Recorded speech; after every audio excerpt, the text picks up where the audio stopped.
The message arrived on a Tuesday morning, interrupting Sarah's coffee break at the Deep Space Monitoring Station. She nearly choked when the translation program finished processing the alien signal. Greetings, primitive inhabitants of Sol 3. You have been selected for integration into the hegemony. Prepare for occupation. Resistance is futile. Sarah stared at the screen. After decades of searching for alien life, first contact was a conquest notice. She grabbed her phone and called Director Hayes. Sir, you need to see this.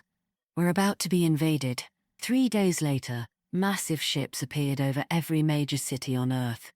The vessels hung in the sky like dark clouds, each one larger than Manhattan. Panic gripped the planet as news broadcasts showed the same scene repeated across the globe. Admiral Kresh stood on the bridge of his flagship, studying the blue world below. His species, the Vorthak, had conquered 47 star systems using the same approach. Overwhelming display of force, followed by swift occupation. These humans would submit within hours. Begin the demonstration, he ordered. A focused beam lanced down from the lead ship, carving a perfect crater in the Australian desert.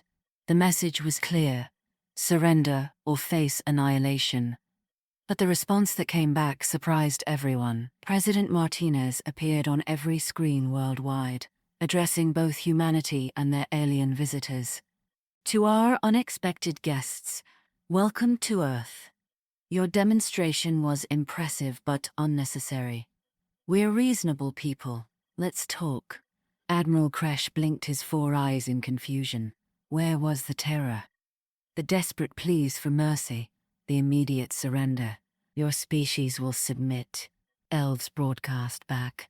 We have superior technology. Your weapons cannot harm us. You're absolutely right, Martinez agreed calmly. We can't fight you. But maybe we don't need to. Before Kresh could respond, something impossible happened. His ship's computer systems began playing Earth music. Classical symphonies, rock ballads, jazz standards.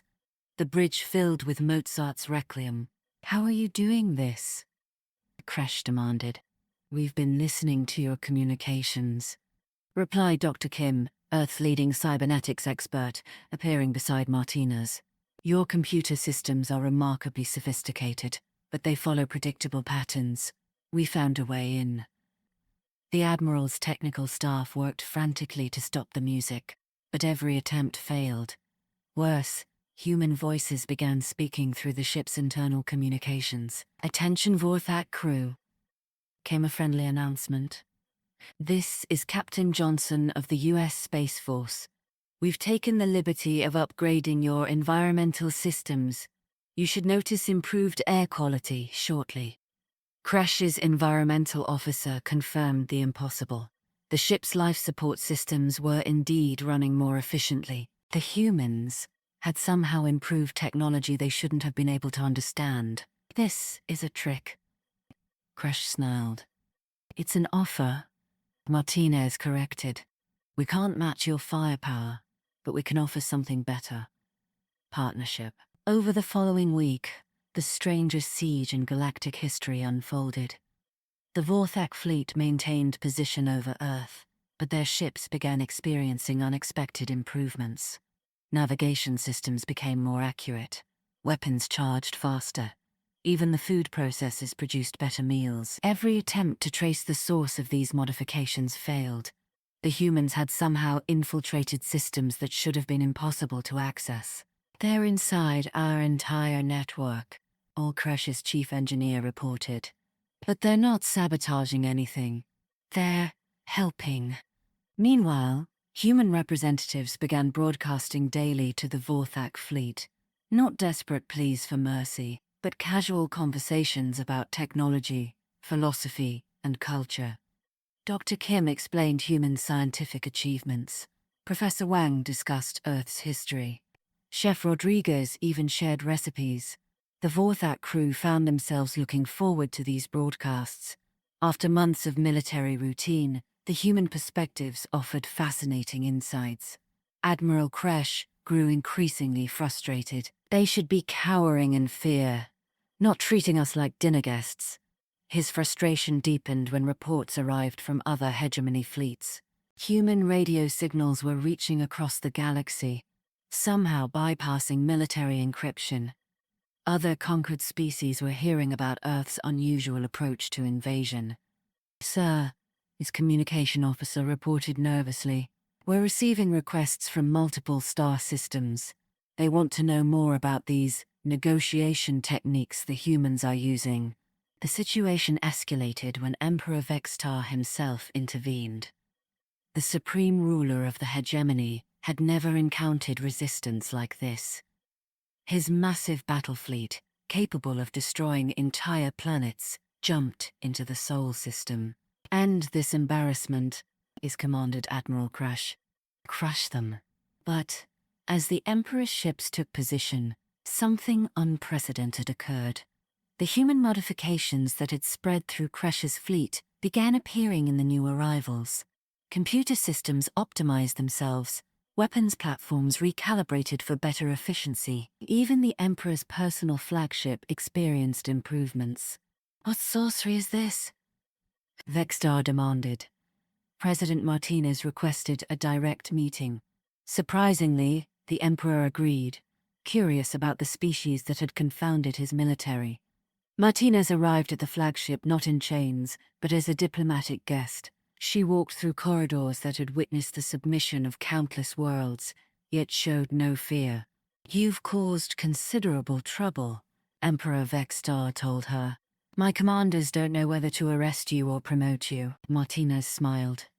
"Why not listen to us instead? Your empire rules through fear, but fear creates resentment. We offer cooperation, which creates loyalty." "The hegemony doesn't need loyalty," Nextar replied coldly. "Obedience suffices." "Does it?" Martinez challenged. "Your intelligence reports mention 19 active rebellions. Your outer colonies require constant military presence. Your expansion has slowed because you need more ships to hold what you've conquered than to conquer new worlds." The Emperor's expression darkened. "How do you know classified information?" "Because we've been listening," Martinez explained. "Your communication networks carry more than military orders. They carry the voices of your people. Many of them are tired of conquest. They want something better." She activated a holographic display showing the hegemony's territories. "Your empire is strong, but brittle. It depends entirely on military force. What happens when you face an enemy you can't defeat through intimidation?" "No such enemy exists," Vextar declared. "Doesn't it?" Martinez asked. "The crystalline collective has been mobilizing in the outer rim. The void raids are raiding your supply lines. Your scouts report strange signals from the galactic core. How many fronts can you fight simultaneously?" Emperor Vextar studied the human leader carefully. Her information was accurate, her analysis sound. The hegemony did face threats that brute force couldn't solve. "What do you propose?" he asked finally. "Transform conquest into partnership," Martinez replied. Instead of ruling through fear, rule through prosperity. Give your subjects reasons to fight for the hegemony, not against it." "Impossible. The hegemony has traditions spanning millennia. Then maybe it's time for new traditions," Martinez suggested. "We'll prove our concept works. Make Earth your first allied world instead of another conquered territory. Let us show you what voluntary cooperation can achieve." The Emperor considered this proposal for days. His advisors argued against it, but the strategic benefits were undeniable. If humans could improve hegemony technology so dramatically, what could they accomplish as willing partners?